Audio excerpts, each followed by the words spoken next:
Olivia Harris had always believed that every marriage went through rough patches. That's what her mother used to tell her. Love isn't about never fighting, it's about choosing to stay. When Ethan told her he wanted to start seeing a psychologist, she didn't hesitate to support him. "That's great, babe," she'd said, forcing a smile. "I think it's really brave of you." Inside, she felt both relief and pride. Ethan had been distant lately, quieter at dinner, distracted in bed, glued to his phone when he thought she wasn't looking.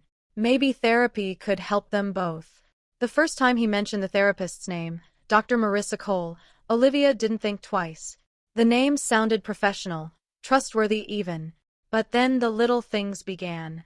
He started dressing better for his sessions. A shirt she hadn't seen in months. The good cologne. Freshly trimmed beard. Once, when she asked how his session went, he just shrugged. "It's helping. She's good at listening." Something about she's stung.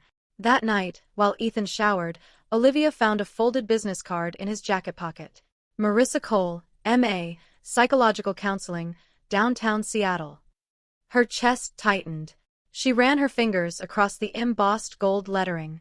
Everything looked legitimate. Address, phone number, even a small logo of a brain made of tree roots.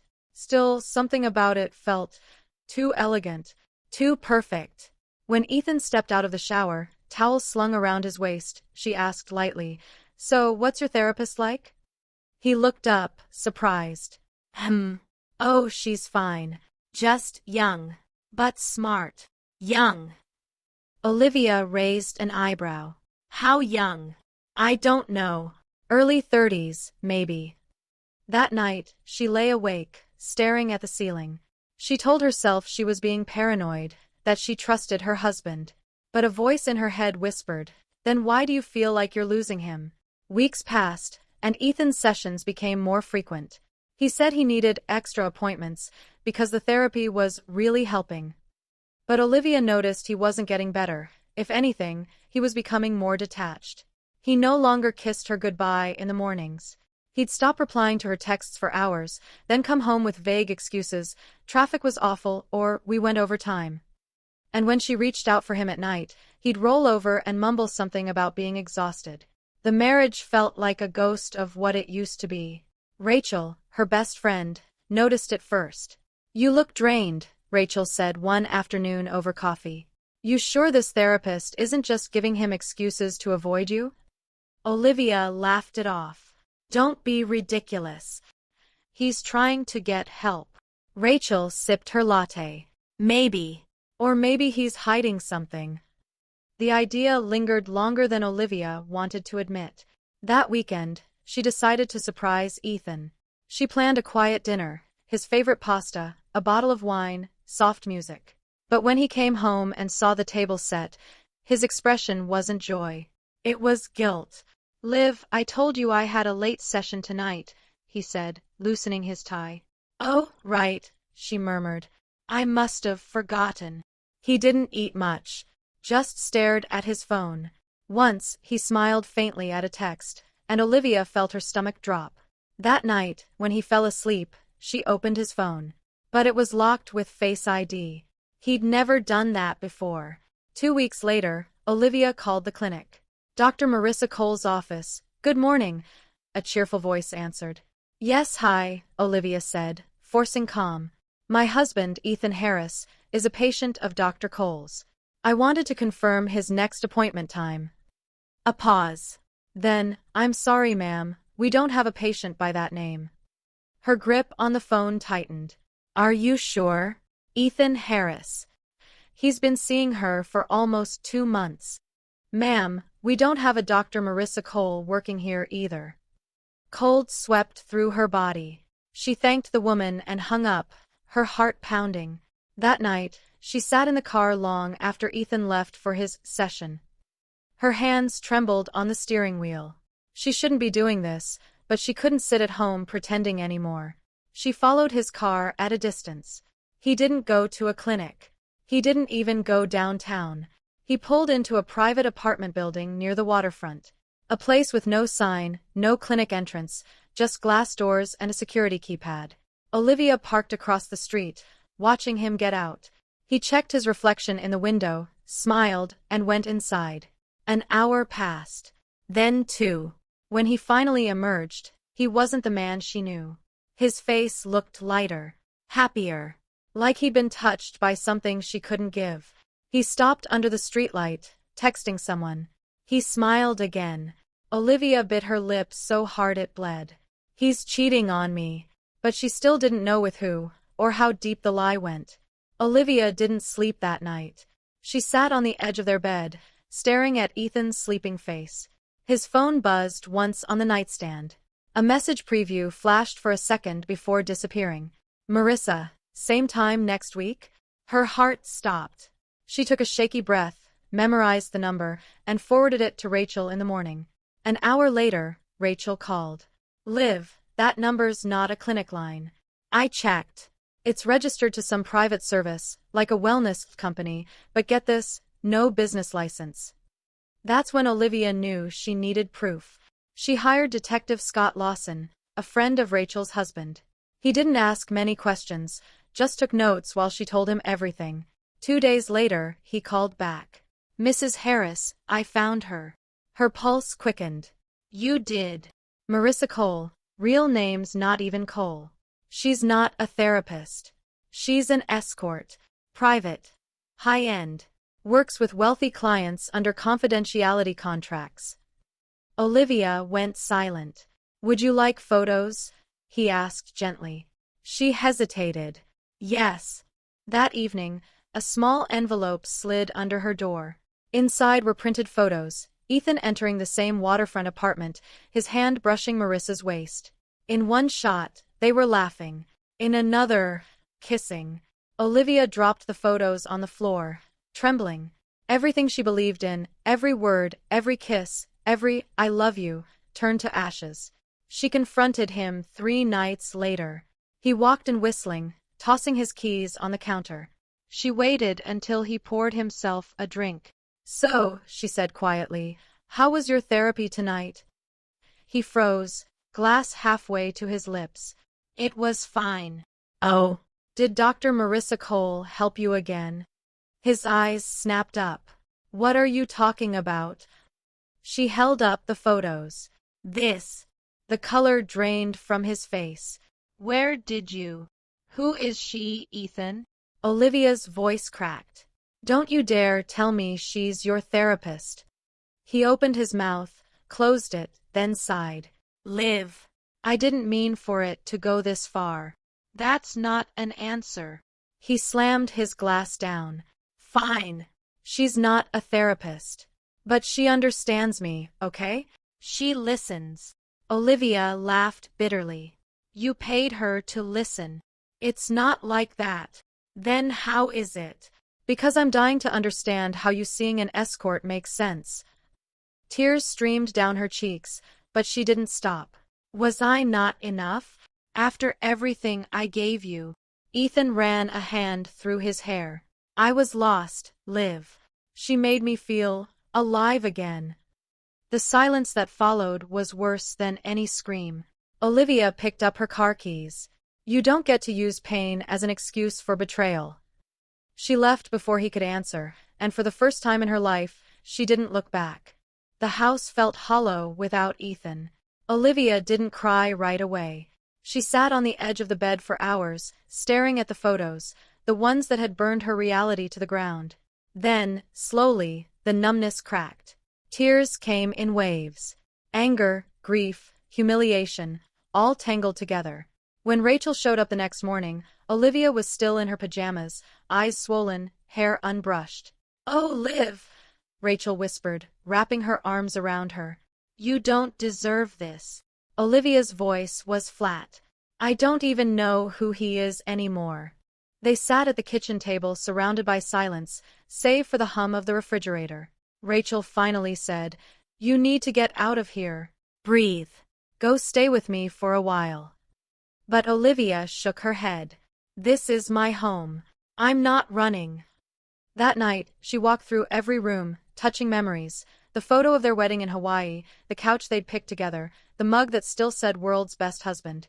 It was like grieving someone who was still alive. Around midnight, Ethan texted, "I'm sorry. Can we talk?" She stared at the screen for a long time before typing back one word. "No." Then she blocked his number. For the first time in years, Olivia slept in complete silence. No snoring beside her, no turning sheets, no pretending everything was okay. The next morning, she looked in the mirror and saw something different. The woman staring back wasn't broken. She was waking up. Days turned into weeks. Ethan moved out, leaving behind half his clothes and a trail of apologies Olivia refused to read.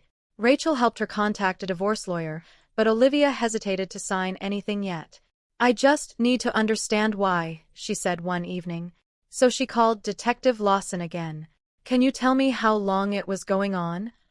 He hesitated. "You're sure you want to know?" "Yes."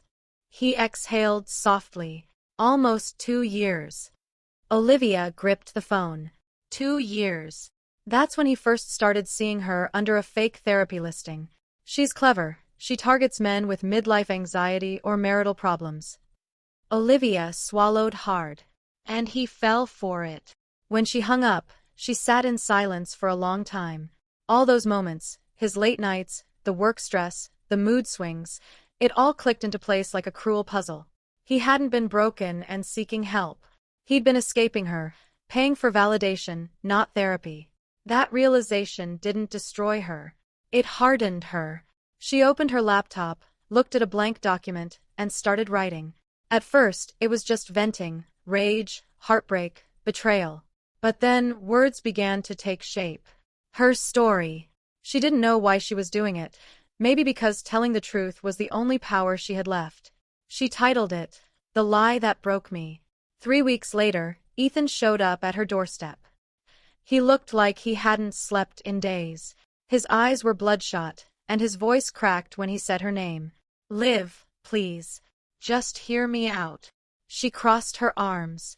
"You've had months to talk. Why now?" "Because I made a mistake. A horrible one. I thought she was helping me, but it got out of control." Olivia's laugh was bitter. "You thought sleeping with an escort was therapy?" He winced. "It wasn't supposed to happen like that." "She understood me." "Understood you?" Olivia stepped closer, her voice shaking. "Do you even hear yourself?"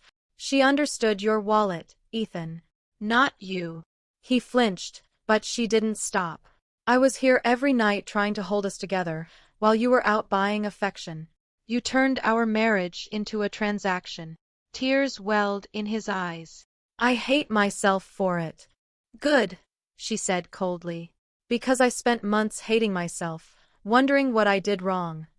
He reached out to touch her arm, but she pulled back. "Don't," she whispered. "You lost that right." She closed the door in his face. He didn't knock again. A week later, Olivia received an email from an unknown sender. Subject line, "I'm sorry." It was from Marissa. Her hands trembled as she opened it. "Olivia, I know you have no reason to read this, but I need to say it.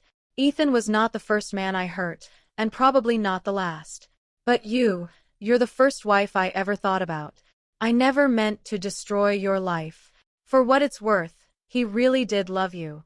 He just didn't know how to be loved back. M." Olivia stared at the words, her emotions tangled between rage and pity. She almost deleted the message. But something inside her stopped her. She typed one line in response. "You don't get to rewrite what you did." Then she hit send and blocked the address. That night, she poured herself a glass of wine and sat by the window, watching the city lights. It wasn't closure, but it was a beginning. 3 months after the breakup, Olivia published her story online under an anonymous username. She didn't expect much, maybe a few comments, a handful of readers. But within a week, it went viral. Thousands of people wrote to her, women, men, even therapists, all saying the same thing: "You're not alone." For the first time in months, she felt seen. She started attending therapy, real therapy, with Dr. Patel, a calm woman with kind eyes who never told her to move on, only to move forward. "I don't want to be angry forever," Olivia said one day. "You won't," Dr. Patel replied.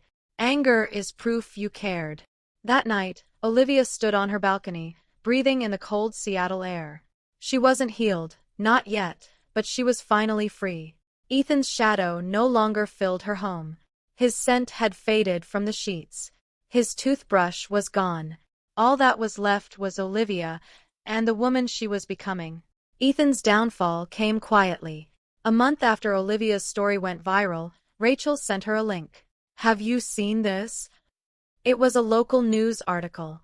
Financial advisor Ethan Harris under investigation for client misconduct. Olivia blinked. She read it twice.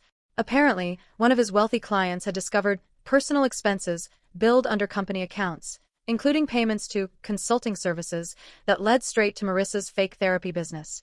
He was suspended pending investigation. Olivia didn't smile. She didn't gloat. She just sat there, staring at the screen, feeling nothing. Rachel shook her head. "Karma's not subtle, huh?" Olivia sighed. "I don't think Karma did this. He did." She didn't reply to Ethan's desperate email that night. "They're ruining me. I need someone to talk to. Please, Liv." For years, she had been that someone. Not anymore. When she closed her laptop, she realized she wasn't just free from him, she was free from his chaos. His decisions were no longer her burden to carry. 2 weeks later, Olivia received a message from an editor at Medium Stories, a major online publication. "We came across your anonymous essay, The Lie That Broke Me. Would you consider expanding it into a feature?" Her first reaction was disbelief. Then fear. Then pride. She spent 3 sleepless nights rewriting it, shaping the pain into something powerful. When it was finally published under her real name, Olivia Harris, she didn't hide anymore. The story exploded again, reaching national audiences. Talk shows wanted her. Podcasts requested interviews. She turned them down. She didn't want fame. She wanted truth. At therapy, Dr. Patel smiled and said, "You've turned trauma into purpose. That's rare." Olivia laughed softly. "I just didn't want my pain to be wasted." Later that week, she received a handwritten note in the mail. No return address. "You were always the brave one, E." She stared at it for a long time before burning it over the kitchen sink. Spring arrived. Olivia decided to sell the house. Every corner held ghosts, their first Christmas tree, the dent in the wall from a broken frame, the couch they'd chosen together. She spent her last night there sitting on the floor, surrounded by boxes. It wasn't sadness she felt. It was gratitude, for surviving, for learning. Before she left, she took one last look at the bedroom mirror. For the first time, she saw herself clearly. The woman reflected back wasn't the same one who'd believed her husband's every word. This one was wiser, stronger, and beautifully scarred. She whispered, "Thank you," not to Ethan but to herself. When she closed the front door, she didn't look back. Olivia moved into a small apartment downtown. It wasn't much, 1 bedroom, tiny kitchen, but it was hers. She filled it with plants and sunlight, 2 things Ethan never cared for. Her mornings were quiet now. She'd drink coffee on the balcony and answer messages from readers who shared their own stories of betrayal and rebirth. One afternoon, she received a message from someone named Daniel. "Your story helped me leave a toxic marriage. Thank you." They started exchanging messages, first about writing, then about life, then about healing. Daniel was gentle, patient, and never pushed. For months, they only talked online. Then one day he asked, "Would you like to grab coffee sometime?" Olivia hesitated, not because she was afraid, but because she finally knew her worth. "Yes," she typed. But no expectations. Just 2 people who understand broken beginnings. When they met, she realized something beautiful. She wasn't searching for a replacement. She was meeting someone new, as the woman she'd become. A year later, Olivia stood on stage at a women's conference, her palms trembling slightly as she adjusted the microphone. Behind her, the screen read, "Healing After Betrayal, Rebuilding the Self." Hundreds of faces watched in silence as she began to speak. "I once thought love meant staying, no matter what," she said softly. "But I learned that sometimes, leaving is the bravest thing you can do." She told her story, not as a victim, but as a survivor. She talked about the lies, the nights she thought she'd break, and the morning she realized she didn't need him to feel whole. When she finished, the audience rose in applause. Some were crying. Afterward, a woman hugged her and whispered, "You gave me the courage to walk away." Later that evening, as she walked home through the warm Seattle air, she thought about Ethan one last time. Not with anger, not with longing, just peace. He was a chapter. She was the book. When she reached her apartment, Daniel was waiting by the door with takeout and a shy smile. "How was it?" he asked. "Life-changing," she said, and meant it. They sat together on the balcony, the city lights shimmering below. Olivia took a deep breath and felt something she hadn't felt in years. Freedom that didn't come from running, but from knowing she'd survived what tried to destroy her. She wasn't the woman who'd been betrayed. She was the woman who'd rebuilt herself from the ashes. And as the night settled in, she whispered the words she once thought she'd never say again, quietly, but with certainty. "I'm happy."